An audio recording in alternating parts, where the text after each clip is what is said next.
Cambia mi pantalla, por favor. Yo antes de plantear el debate, sí que quisiera comentar, conforme ha iniciado su ponencia Óscar, que el punto común de los ponentes que están aquí es la protección del ciudadano. Unos persiguen delitos, otros como centro de respuesta, pero lo que muchas veces olvidamos cuando hablamos de la ley de protección de las infraestructuras críticas es que lo que buscamos es la protección del ciudadano. Y buscamos la protección del ciudadano procurando que se sigan manteniendo unos servicios esenciales para el ciudadano, protegiendo esas infraestructuras. Pero el fin último, el objetivo, es proteger al ciudadano, ¿no? Y yo creo que eso, pues todos ellos, de una manera u otra, pues lo que persiguen. Yo tengo previstas unas preguntas. Quisiera, en primer lugar, dar pie a que alguien del público preguntase, pues porque no acabásemos la jornada sin que nadie hubiese tenido la oportunidad de hacer su pregunta.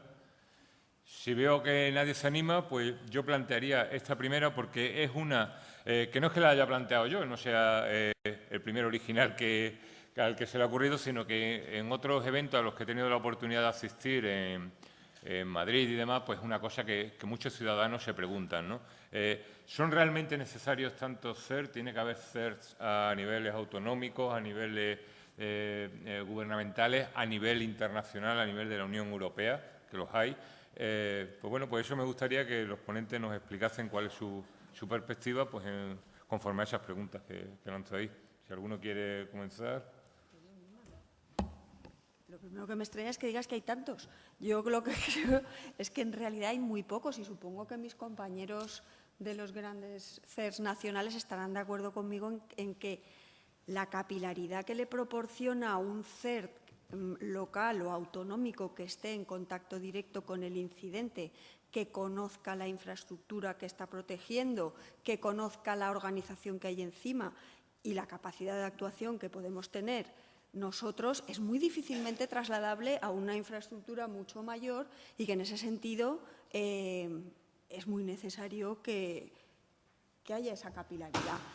Además, tanto INTECO como el CCN, en diversos momentos de su existencia y con distintas propuestas, ambos han fomentado la creación de centros de respuesta ante incidentes autonómicos, locales. O sea, que en ese sentido yo creo que es muy necesario. Otra cosa es que la cooperación, el intercambio de información, lo sigamos fomentando porque los cauces están, pero tienen aún que fluir más. Pero yo no creo que haya tantos, es más, yo creo que hay pocos. Y, de hecho, si damos un vistazo al capítulo 4 de la Estrategia Española de la Estrategia Nacional de Seguridad, lo primero que dice, la primera línea de actuación, es reforzar las capacidades, creo que es de detección, de prevención, detección, respuesta e investigación ante incidentes. Y a lo largo de todo el capítulo no hace más que enumerar lo que hacemos los CERT. O sea, que si os parecen muchos, aún va a haber muchos más. Pienso yo, y además es que pienso que son muy necesarios. Es que debiera haber, según tu opinión, más y debieran estar más coordinados, haber una dirección única. Vamos a ver, la dirección o la coordinación más que dirección yo creo que debe ejercerse, como siempre, de arriba a abajo. Coordinación y, además, intercambio de información. Esas son las dos, creo, las dos líneas que tenemos que seguir siguiendo, porque las estamos siguiendo hasta ahora. Yo creo que los tiros van por ahí, es decir, se necesita más capacidad de respuesta, es decir, se necesita, en el esquema que he puesto, esa capacidad de personas altamente especializadas, con herramientas especializadas, investigando, estudiando, analizando, haciendo análisis forense de los incidentes.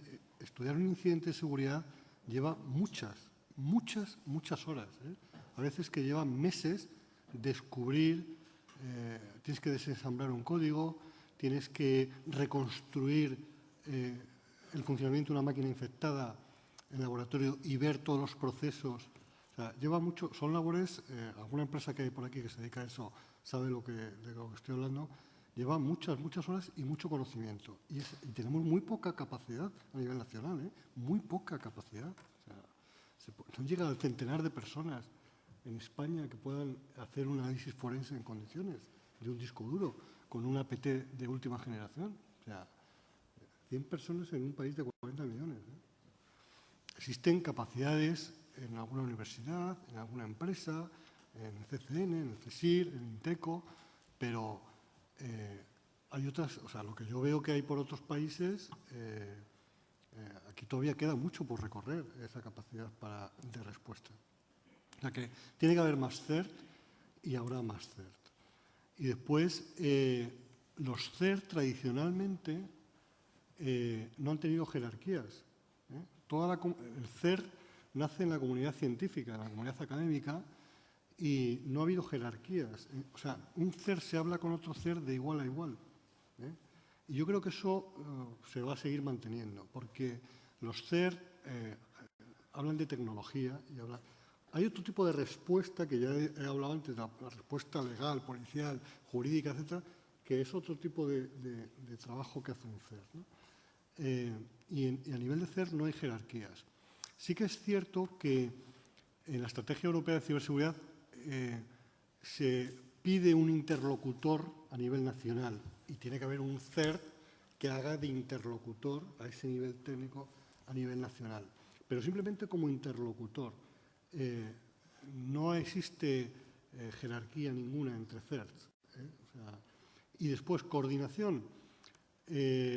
Sí, pero yo creo que la coordinación es a otro nivel, no a un nivel técnico, porque yo te voy a comunicar a ti, este troyano funciona de esta manera y se vacuna de esta manera o se desinfecta de esta manera, y eres tú el que vas a tener que a tu comunidad de usuarios, a tus usuarios, a tus consejerías, etcétera, ayudarles a hacerlo.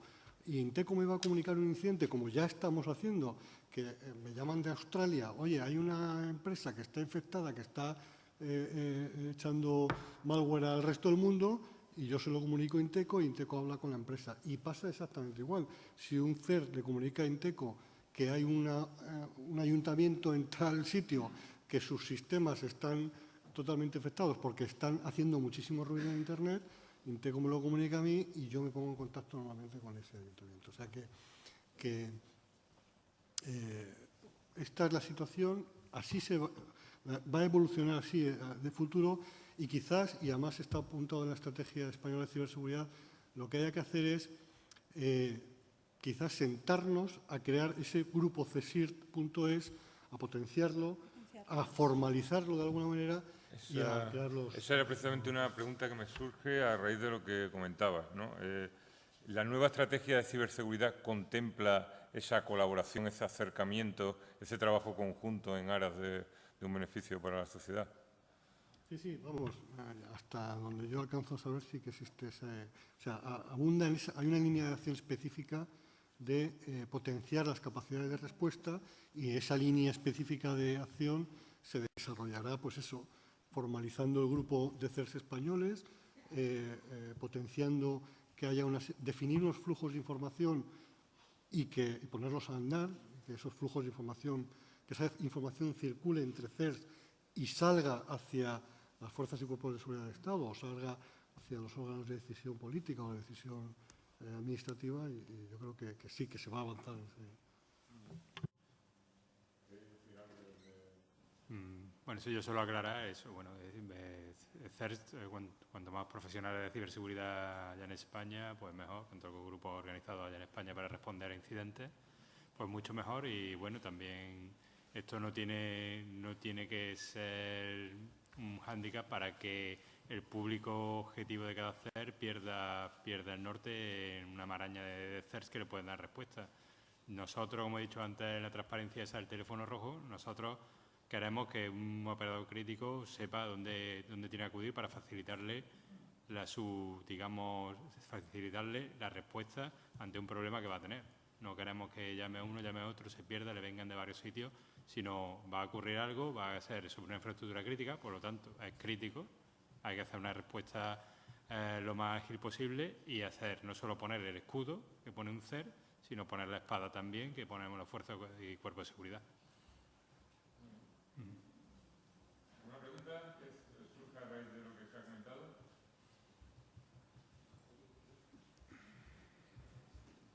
Juan Carlos, ¿tenéis el micrófono para pasarlo, por favor?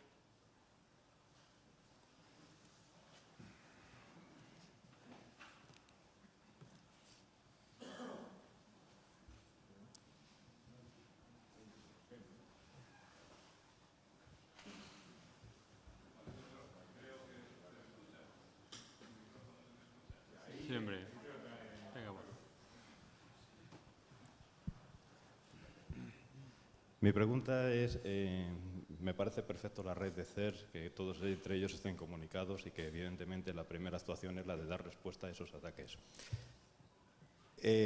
Después de dar respuesta a esos ataques, ¿se investiga el origen del ataque? Evidentemente entiendo que no de todos, pues porque serán miles y miles diarios, pero de los más dañinos, en función de su capacidad de destruir o de hacer daño, ¿se investiga el origen de ese ataque? Entiendo que cuando te refieres a dañino es porque se ha producido algún delito, alguna fuga de información, ¿no? ¿Un bloqueo, una denegación de servicio? Sí, eso es un delito.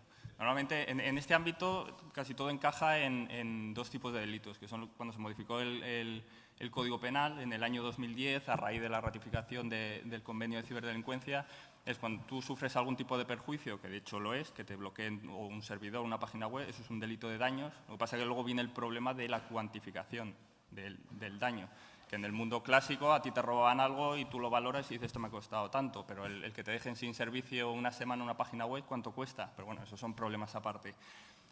La parte de delito de daños o delito de descubrimiento y revelación de secretos, que es cuando acceden a un equipo tuyo y te roban alguna información. Casi todo se encaja ahí. Evidentemente, si hay un delito, Fuerzas y Cuerpos de Seguridad, tanto Cuerpo Nacional de Policía como nosotros, investigamos. Hay veces que es sencillo, hay veces que es más complicado. Evidentemente, un ataque ya de cierto nivel, se utilizan sistemas de anonimización, se utilizan proxies, se utilizan redes abiertas, se utiliza Tor, se utilizan sistemas para pivotar en otros países que nos complican bastante la vida.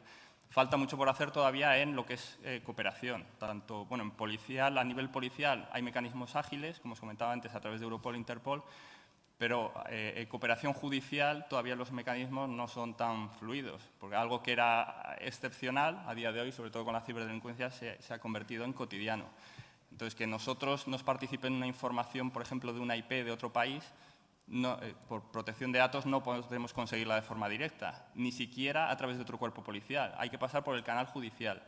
¿Cómo se hace eso? A través de comisiones rogatorias. ¿Eso qué significa? Que un juez español, a través de esa figura jurídica, le pide al juez del tercer país que él se encargue de conseguir la información de esa IP para que luego vuelva de vuelta. Eso no es de hoy para mañana. Es un proceso que puede tardar semanas o meses. Entonces entendéis que la investigación de estos fenómenos, que va a golpe de clic, de que te cambia una IP de un segundo para otro, pues el tardar semanas o meses en recibir esa información ralentiza mucho las investigaciones.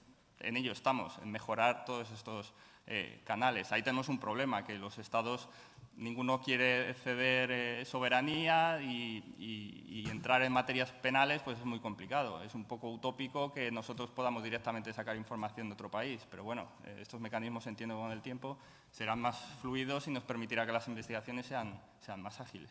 No sé si he respondido a tu pregunta.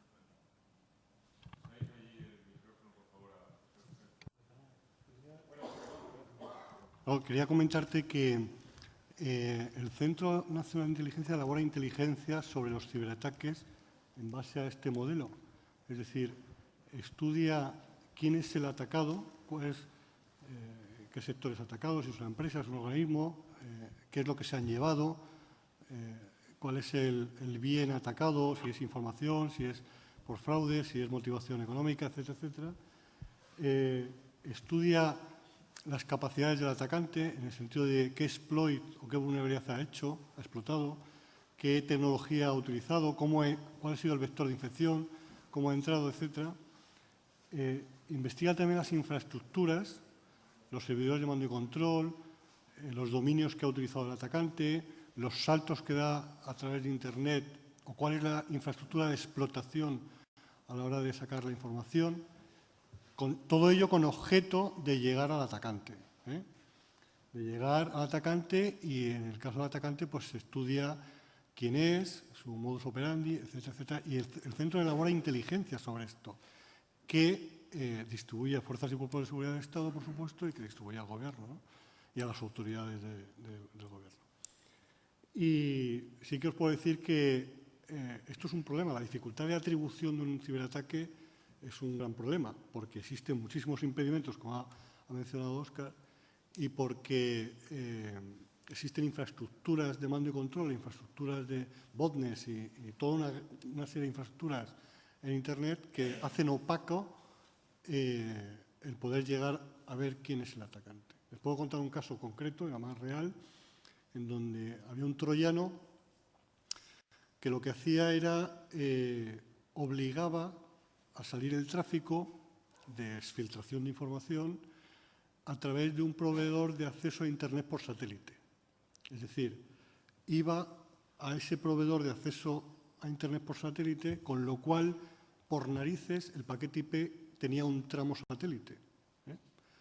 Cuando el paquete IP llegaba al proveedor de acceso a Internet por satélite, el proveedor de acceso a Internet por satélite era un paquete que no había reclamado y lo desechaba.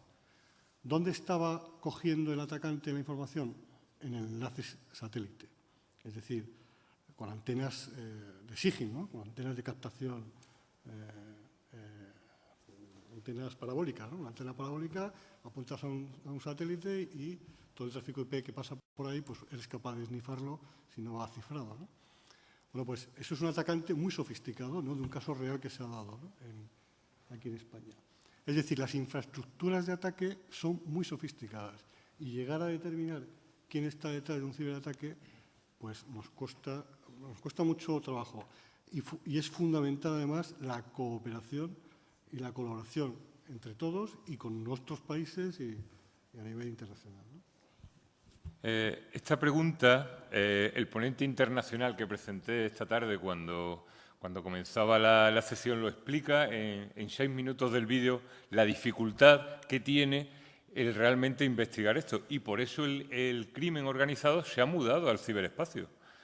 Y encima, como gana cantidades ingentes de dinero, puede invertir en I+D y en hacer cada vez ataques más sofisticados. Es decir, es realmente complicada la investigación y por eso el crimen organizado se ha mudado a ese ciberespacio.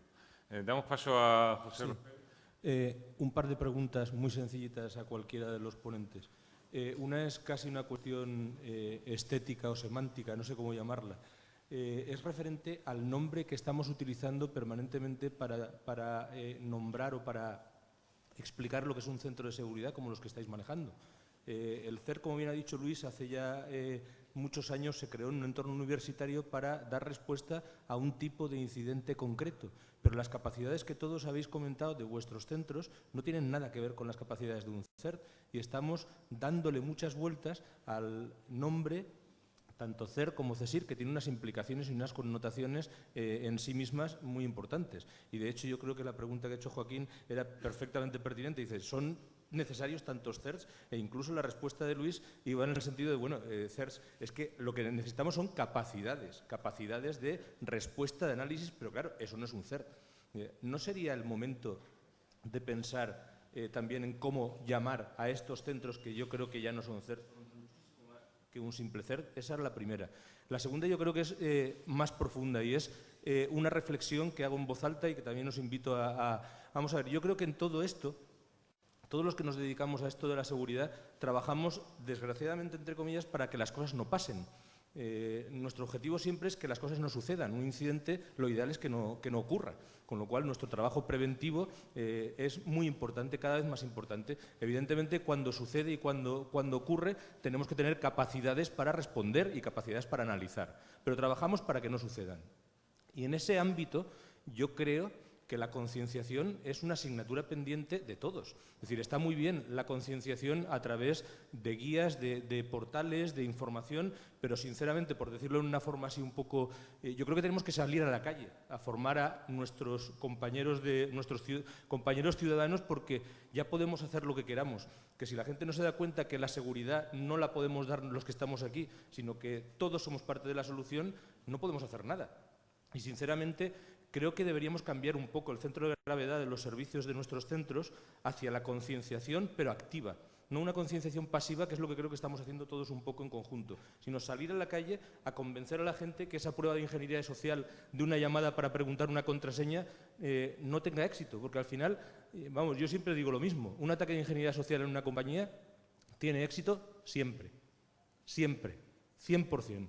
Con lo cual, ante esto, lo único que nos cabe es luchar en el mismo terreno, es decir, convencer a la gente de que la ciberseguridad y la seguridad de nuestros sistemas es cosa de todos y, por tanto, tenemos que actuar todos.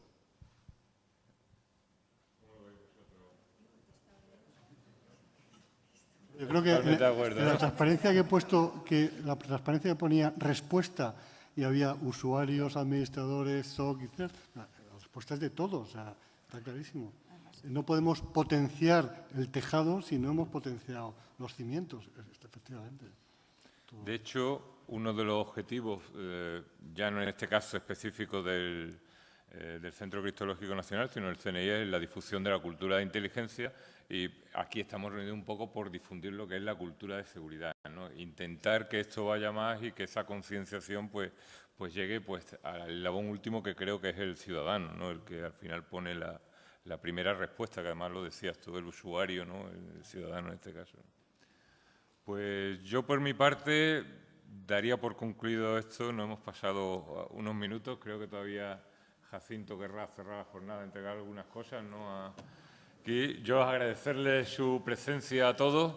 Creo que ha sido muy interesante y, desde luego, el que venga público es el que hace o motiva que podamos volver a reunirnos otra vez o plantearnos eventos de este tipo. Muchas gracias.